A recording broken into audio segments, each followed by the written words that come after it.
મોરબી જિલ્લાના ટંકારા ખાતે મહર્ષિ દયાનંદ સરસ્વતીજીની 200મી જન્મજયંતિની ઉજવણી પ્રસંગે પુસ્તક વિક્રય કેન્દ્ર લોકોનું આકર્ષણનું કેન્દ્ર બન્યું।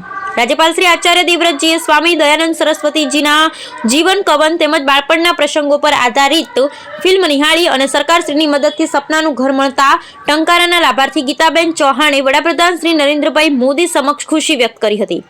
મોરબીના ટંકારા ખાતે મહર્ષિ દયાનંદ સરસ્વતીજીની 200મી જન્મજયંતિની ભવ્યાતિ ભવ્ય ઉજવણી કરવામાં આવી રહી છે, જેના ભાગરૂપે ટંકારા ખાતે ઉજવણીના સ્થળે વિવિધ આકર્ષણો ઊભો કરવામાં આવ્યા છે।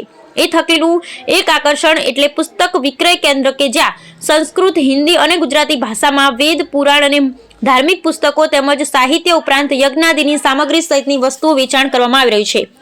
હસ્તકલાની આકર્ષક વસ્તુઓ, સૌંદર્ય પ્રસાધનો, વસ્ત્રો વગેરેના સ્ટોલ પણ આકર્ષણનું કેન્દ્ર બની રહ્યા છે। દેશ વિદેશથી પધારેલા મહેમાનો અને સ્થાનિક લોકો આ સ્ટોલ વગેરેની મુલાકાત લઈ પ્રભાવિત થયા હતા। રાજ્યપાલ શ્રી આચાર્ય દેવવ્રતજીએ સ્વામી દયાનંદ સરસ્વતીના જીવન કવન તેમજ બાળપણના પ્રસંગો પર આધારિત ફિલ્મ નિહાળી હતી।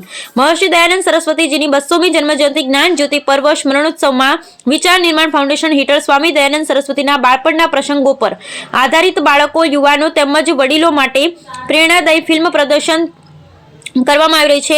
તેમના જીવન કવન પર બનેલી ફિલ્મના અલગ અલગ ભાગ બતાવવામાં આવી રહ્યા છે। રાજ્યપાલ શ્રી રસપૂર્વક આ ફિલ્મને નિહાળી આનંદ વ્યક્ત કર્યો હતો।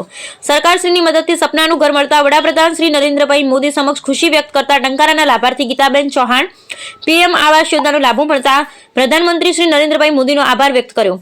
પાકું મકાન મળવાથી બાળકોના સગપણની વાતો આવતી થઈ। ગીતાબેન છગનભાઈ ચૌહાણે વધુમાં જણાવ્યું હતું કે કોરોનામાં છગનભાઈનું અવસાન થયું।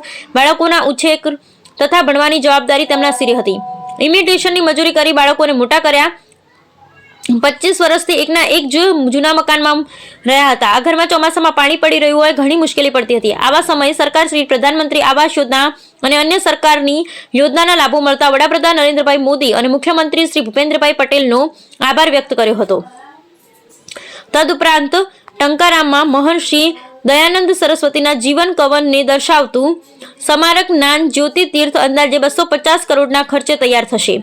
તેમજ મહર્ષિ દયાનંદ સરસ્વતીના માર્ગે વેદ, સંસ્કૃતિ, આર્ય સમાજની વિચારધારાને જન જન સુધી પહોંચાડવા યુવા પેઢી આગળ આવી અને ડેમી નદી પર ચેકડેમ બનાવી નદી બારે માસ રહે તેવું આયોજન કરવામાં આવ્યું। સર્વના કલ્યાણ માટે વૈદિક સંસ્કૃતિ અને આર્ય સમાજ જનજાગરણ માટે દર વર્ષે રૂપિયા 1 કરોડના દાનની જાહેરાત રાજ્યપાલશ્રીએ કરી। મહર્ષિ દયાનંદ સરસ્વતીના જન્મોત્સવ પ્રસંગે દેશ વિદેશમાંથી આવેલ આર્ય સમાજના અનુયાયીઓએ સોશિયલ મીડિયાના માધ્યમથી વૈદિક પરંપરા, વૈદિક સંસ્કૃતિ જન જન સુધી પહોંચાડવાનો સંકલ્પ લીધો। Bureau report Razak Bukhari, Morbi.